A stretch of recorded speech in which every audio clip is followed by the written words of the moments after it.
Baik, perkenalkan saya Asraf Najib, perwakilan dari kelompok kami untuk tugas komunikasi komunikasi pemasaran terpadu dan kali ini saya sedang bersama Mas Ajar selaku co-founder dari agensi bernama Mekario 197. Baik, Oke. selamat malam Mas Ajar. Malam Mas Najib. Bagaimana kabarnya Mas?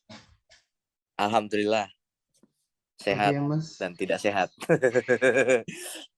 Jadi di sini kan kita mau nanya-nanya nih tentang strategi-strategi apa itu media planning buat perusahaan yang pernah Mas Ajar jalankan nih. Kita mau nanya sih tentang seberapa penting sih peran media planning dalam penerapan usaha yang dijalankan sama Mas Ajar nih buat Makaryo Oke. 197 ini. Kalau media planning sih jelas 100% important ya di setiap lini publikasi, marketing, digital marketing pun sekarang udah bisa, bukan udah bisa, emang harus merambah ke sana ya. Jadi Hmm. kalau dibilang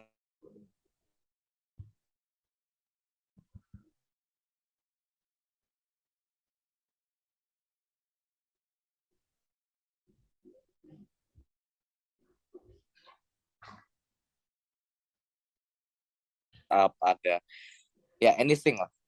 I think kalau dibilang penting, ya itu kembali lagi penting karena banyaknya platform sekarang tuh multi platform juga eh bikin orang tuh mau cari informasi gampang gitu, mau menjual informasi juga gampang, gitu sih. Oke, oke. Jadi memang sangat penting ya, istilahnya salah satu bagian vital dalam penerapan usahanya gitu Mas ya. Yes, of course. Terus gimana sih penerapan media planningnya ini strateginya itu yang dijalankan kayak gimana sih Mas kalau boleh tahu? Kalau di agency sendiri sih kita untuk sebagai legalitas utama itu kan kita harus punya identitas tuh banyak mas, dalam satu perusahaan tuh ada bisa dari aktanya, ada aktanya itu kan banyak, ada pendirian PT, ada BKL apa KLBI ya, KLBI yang ada penomoran itu, terus ada juga website gitu kan, bisnis ada juga official Instagram, ada landing page juga. Nah jadi kalau penerapannya sendiri sih strateginya kita udah merambah digital karena 197 ini kan, atau 197 nih kita ngomongnya, 197 ini kan 197. salah satu lini bisnis yang bergerak di bidang digital, outputnya bidangnya digital mas. Jadi kalau dibilang strateginya ya kita harusnya udah mulai apa ya namanya, bergeser ya, bertransmi anjir apa ya itu kata aja, apa namanya, bergeser lah ke apa namanya, ke media digital. Jadi kalau dibilang strateginya seperti apa ya kita mainnya by digital. Kenapa nggak konvensional? Ya karena pasar mengarahnya sedang ke digital gitu. Jadi kalau sebenarnya banyak ya. Kalau itu kan juga tergantung klien juga. Tapi kalau di main bisnisnya sendiri, kalau One and Seven emang kita bergeraknya di digital ya. Kalau di Hmm. konvensional mungkin untuk beberapa klien ya mungkin masih punya menggunakan metode konvensional sih, kayak gitu sih mas. Jadi kayak yang apa? 197 yang subdivisi kontraktor itu Mas ya. Bukan kontraktor sih, lebih ke Itu sebenarnya desain pun juga interiornya kita, enggak sih itu? nah itu kita pun juga sekarang ngarahnya ke digital mas Najib ya. Kenapa? Hmm. Karena eh, apa ya, nggak semuanya kita harus konvensional, sekarang kita udah by digital mas. Even kita buat showing eh, market atau showing apa namanya, blueprint ya, itu kita udah by digital. Jadi Hmm. kita menghindari penggunaan kertas, menghindari metode yang tidak efisien untuk penyampaian sebuah message kepada klien. Itu sih kalau kalau kita ya mas gitu. Oke, oke. Terus untuk yang selanjutnya, faktor-faktor atau indikator apa aja sih yang jadi kendala pas penyusunan media planning ini dijalankan gitu? Oke. Faktornya yang pertama adalah algoritma, Mas. Karena menurut saya media planning ini sekarang juga bergantung sama algoritma yang sebenarnya gak jelas-jelas banget ya. Jadi besoknya, misalkan hari ini trendingnya ini, besoknya trendingnya itu gitu ya. Terus besoknya treatmentnya ini, ternyata besok treatmentnya kayak gitu gitu. Jadi kita faktornya ya satu algoritma, terus yang kedua algoritma itu membuat suatu trending, Mas. Kayak kemarin Mas, tiba-tiba, sorry ya, ini agak eksplisit dikit. Kalau Mas kemarin buka Instagram, Hmm. itu tiba-tiba explore-nya isinya buah dada semua, Mas. Kalau Mas notice ya, kalau Mas sebagai penggiat media sosial ya, kalau saya kan Iya, emang iya. tiap hari pakai ya. Dan saya melihat kayak ini aneh banget gitu, kenapa algoritmanya tiba-tiba isinya tete semua gitu kan. Dan Nah itu iya kan bener sempet dibahas di salah satu akun kita sebut folk gitu ya oke. dan terjadi Ya itu pada banyak user Instagram di user, Indonesia juga. yes, benar. Nah itu makanya kenapa saya bilang algoritma ini satu kendala ya, karena algoritma ini terlalu disruptif, Mas, terlalu acak-adut lah ya untuk kita ikutin gitu. Terus yang ketiga adalah banyaknya media sosial, banyaknya platform ya menurut saya. Karena kita ini bingung gitu loh sebagai bisnismen gitu. Kita mau ngejual produk kita atau jasa kita, enaknya lewat mana gitu. Tapi sebenarnya kalau untuk jasa sendiri, sebenarnya untuk jasa sendiri, lini jasa tuh enaknya kalau kalau saya pribadi sih lebih ke SEO ya, Google, Google Search gitu Hmm. kan. Kalau untuk di Instagram sih kayaknya nggak juga gitu, karena kita lihat pasar One and Seven juga. Kalau One and Seven sendiri sih, kalau kita lihat sekarang kan sudah merambah ke industri, Mas. Jadi sebenarnya yang perlu ditekankan adalah di SEO. Atau SEO nggak, Mas? Search Engine Optimization. Nah, di SEO sama SEM menurut saya. Kenapa di SEO sama SEM? Karena kebanyakan usernya adalah pengguna user Google. Nyarinya di Google Mm-mm. gitu. Betul. Bukan di Instagram. Kalau di Instagram apa bisa nyari? Kayak jasa pembuatan iklan. Nah, Nggak keluar juga gitu. Yang keluar pun juga ecek-ecek kan. betul, Iya betul. nggak? Pasti ngelarinya pasti ke Google.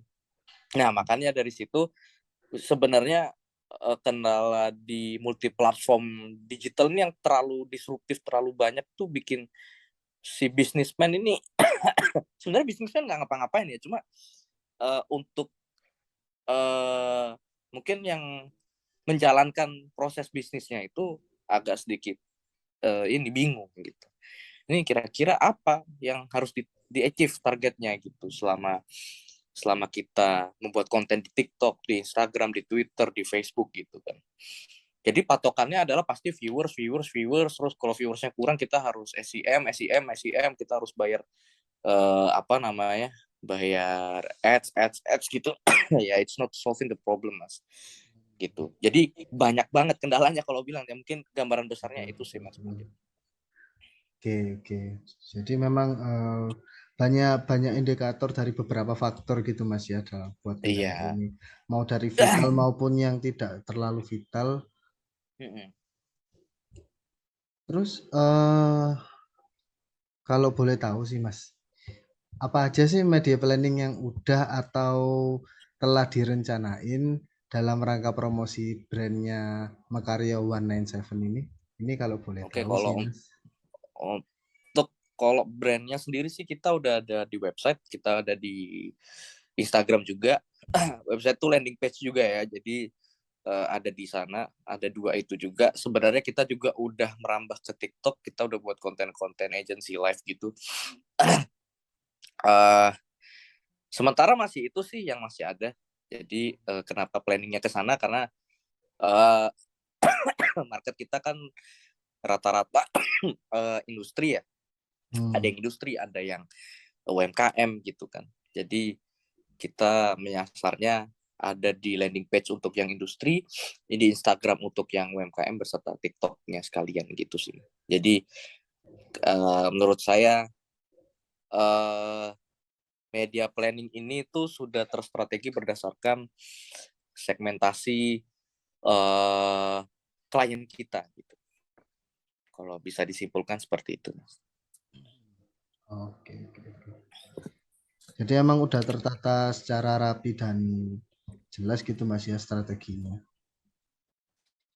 Sebenarnya kalau dibilang rapih juga sih enggak juga ya Mas, karena kita sekarang butuh banget sebenarnya web developer untuk bikin web, terutama untuk yang internal dulu, karena ini sangkut pautnya sama landing page ya, karena landing page ini harus benar-benar matang gitu ya. Apalagi sekarang web developer ini kan sebenarnya banyak dicari sama orang ya, mulai dari UI UX, mulai dari back end atau front end. Tapi kembali lagi ke kualitasnya juga gitu Mas. Ada kualitas, ada harganya gitu. Betul. Jadi kalau dibilang rapi ya awalnya nggak rapi juga Mas. Awalnya ya anda-adain aja, yang penting Ya, ada dulu lah. ya. Tapi Habis itu setelah kesini, bertahap. nah jadi kita mainnya step by step. Jadi kita nggak selamanya harus dalam satu waktu gitu, nggak. Kita berproses Mas. Ya. Ada dinamikanya gitu Mas ya. Yes. Ini pertanyaan terakhirnya nih Mas. Gimana sih Mas membuat perencanaan strategis, terus implementasi sama evaluasi, sama serta ini butuh waktu berapa lama sih buat ngevaluasi dari hasil implementasi strateginya? Oke, ini kalau mungkin dari segi pengalaman saya waktu jadi CD ya, atau creative director ya. Uh, Kalau untuk beberapa lama media planning sendiri sih sebenarnya cukup singkat ya. Kita cuma butuh waktu mungkin seminggu apa 2 minggu seminggu lah ya untuk ngerancang beberapa platform yang bakal kita pakai nanti ya ke depannya. Tapi yang susah adalah ketika waktu awal berdirinya Mekaryo, karena Mekaryo berdiri di saat era-era disruptif Mas. Jadi kita ini agak meleng ngelihat banyak platform gitu. Sehingga akhirnya kita fokus pertama di website dulu, terus kedua ada di Instagram, dan TikTok waktu itu masih belum ada. Tapi itu udah jadi isu yang dicanangkan lah ya waktu itu sama beberapa founder juga, ada Mas Dinan sama Mas Altov. Kalau kita ini harus ngerambah ke TikTok, sedangkan saya personal bukan orang yang cenderung suka main TikTok gitu ya. Karena brandingan TikTok ini udah terlalu alay menurut saya ya. Jadi makanya saya nggak pernah install TikTok. Pernah sih ya waktu itu coba doang, terus tuh saya uninstall lagi.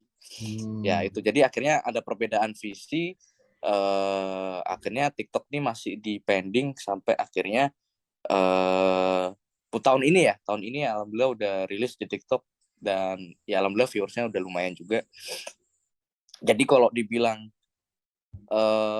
untuk membutuhkan waktu berapa lama itu tergantung dari kondisi yang ada di lapangan sih Mas. Gitu. Karena kan kalau dari marketing sendiri ya, digital marketing sendiri ya, kita harus punya banyak platform yang terhubung gitu kan. Logiknya kan seperti itu. Tapi kan kalau saya pribadi, saya orangnya emang agak idealis gitu. Jadi kalau misalkan ini tuh nggak cocok di TikTokin gitu, mau ngejar apa di TikTok gitu, apa mau ngejar trending, apa lo ngejar viewers doang gitu kan, atau lo cuma mau ngejar Momen. engagement doang gitu. Jadi kalau dibilang strategi implementasi dan evaluasinya sendiri sih, ya itu kembali ke evaluasinya. Makanya outputnya apa gitu loh, kita bikin TikTok, kita bikin Instagram, pasti ujungnya ke engagement. Sebanyak berapa orang yang udah visit ke profile kita, udah ada yang CTA belum? Tahu CTA nggak Mas? Apa Mas Vicky? CTA itu call to Oh, action. call Jadi to kalau action. misal, Iya, iya, iya. nah, Tahu. jadi apakah sudah CTA juga gitu loh ke kita? Nah, jadi di situ kan pertimbangan. Kalau misalkan kalau kita ngincernya awareness terus ya sampai kapan gitu kan? Kan yang paling penting kan adalah CTA. Ya, logiknya sih seperti itu. Jadi kalau dibilang perencanaan strategi implementasinya, ya kita itu berdasarkan waktu itu cuma ada 5 orang di Mekarya, jadi ya 5 orang itu aja. Jadi kan beda sama sekarang yang which is orangnya lebih komplit, lebih ada gitu kan, lebih lebih settle lah istilahnya kalau dibilang. Uh, Akhirnya perencanaan media planning ini itu akan lebih jauh lebih mudah ya, jauh lebih banyak masukan, jauh lebih banyak ide, jauh lebih banyak konten yang istilahnya bisa dimasukin ke beberapa platform gitu sih Mas. Jadi kalau ditanya beberapa lama ya sebenarnya bisa singkat bisa panjang, tergantung dengan kondisi yang ada di lapangan gitu. Tapi ya kalau bisa dibilang sih ini harusnya bisa simpel banget, seminggu 2 minggu bisa selesai. Jadi emang Tapi kecuali kalau menyesuaikan misalkan ya kalau dalam dalam handle klien mungkin beda ya Mas. Kalau perencanaan strateginya kita mungkin biasanya bisa hampir 2 minggu 3 minggu lah untuk ngegodok ide apa konten yang mau dipakai, terus platformnya apa. Jadi kita nanti present, terus nanti ada implementasinya itu kira-kira waktunya sebulan. Dalam sebulan itu 2 bulan, 3 bulan, 4 bulan tuh ada namanya A/B testing, Mas. Jadi A/B testing tuh ngapain sih? A/B testing tuh kita ngetes nih konten-konten yang kita naikin, konten-konten yang kita buat, pakai hashtagnya, apakah sesuai dengan algoritma, apakah kita ngedobrak algoritma gitu. Yang nanti evaluasinya adalah beberapa followers yang naik gitu kan, ada berapa engagement yang naik dalam sebulan, ada yang nelpon nggak, ada yang mencet websitenya nggak gitu. Dari situ proses evaluasinya. Jadi evaluasi ini tuh akan terus menerus Mas, karena digital nih kan abstrak ya. Jadi kita nggak tahu nih kapan naik kapan turun. Jadi kita juga nggak bisa nyalahin momennya yang apa kontennya jelek atau apa lah, konten sampah pun juga bisa jadi trending Mas gitu kan. Logiknya kan seperti itu gitu. Jadi proses evaluasinya biasanya ya implementasi evaluasi dan strategisnya sendiri sih bisa berbulan-bulan, Mas, mungkin bisa bertahun-tahun untuk mencapai satu dobrakan tersebut gitu sih kalau saya. Gitu. Jadi emang oke. Jadi memang sesulit tapi juga sekeren itu gitu ya dalam dunia agensi bisnis. Sebenarnya Ya, sih pun dalam semua ini dunia sih, bisnis pasti ada, dalam semua dunia bisnis itu pasti ada plus minusnya. Cuman kalau dari sudut pandang saya sendiri ini memang seperti roller coaster gitu Mas. iya, itu era sekarang. Even kita pun sebagai pekerja swasta, pegawai negeri pun kita dituntut untuk untuk cenderung lebih adaptif Mas.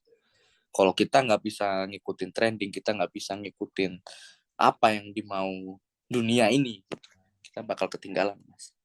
Jadi ya itu pun juga karena kalau kita semakin maju juga semakin kita terlalu menggantungkan teknologi gitu, kita nggak menggantungkan sosial, jadi akhirnya kita kebiasaan individu. Jadi jeleknya di situ, antara Mas mau berkumpul dengan teknologi ya, terus melupakan orang-orang yang ada, terus apakah Mas mau berjalan berdampingan gitu kan? Ya it's not easy as fuck gitu ya kalau dibilang ya. Lebih cenderung ke adaptif aja sih Mas melihat perkembangan dan cara menyikapi kita, cara kita menyikapi sebuah perubahan sih.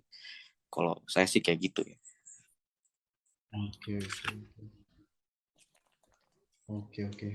Jadi kurang lebih seperti itu Mas ya dalam dunia agensi gitu Mas. Thank you banget Ya. Mas Ajar buat waktunya, udah mau nyempetin dan juga jawaban-jawaban dari pertanyaannya menjawab banget. Secara juga aku juga kepo bagaimana cara ini sih agensi ini berjalan. Kurang lebih kayak gitu sih Mas. Terima kasih buat waktunya. Sami-sami. Terima kasih Mas. Udah nih. Oke, tak tutup sih Mas. Oh iya, di off record Baik, dulu. sekian wawancara dari kelompok kami. Kurang lebihnya mohon maaf. Wassalamualaikum warahmatullahi wabarakatuh.